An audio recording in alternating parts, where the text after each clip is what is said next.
तिरंगा यात्रा से पहले अयोध्या पहुंचे आम आदमी पार्टी के लीडर संजय सिंह और दिल्ली के डिप्टी सीएम मनीष सिसोदिया ने बीजेपी सरकार पर तनकीद की है। आम आदमी पार्टी लीडर ने कहा कि यूपी सरकार ने 4.5 साल में कोई भी वादा पूरा नहीं किया है। यूपी में कानूनी नज्म-ओ-नस्क बुरी तरह से फेल साबित हुआ है।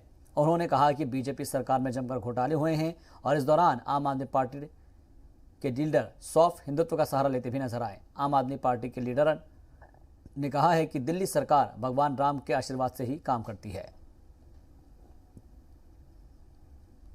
भारतीय जनता पार्टी ने उत्तर प्रदेश के लोगों से वादा किया था कि हमारी सरकार बना दीजिए, हम आपको गुंडा राज से मुक्ति दिला देंगे।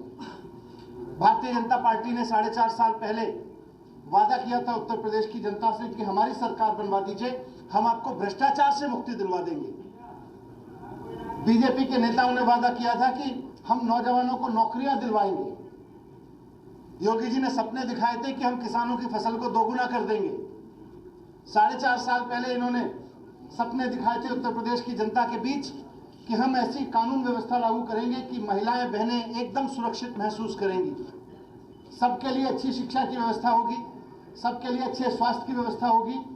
ये सब नहीं है, हर क्षेत्र में ठगा महसूस कर रही है, अपने आप को धोखा खाया हुआ महसूस कर रही है।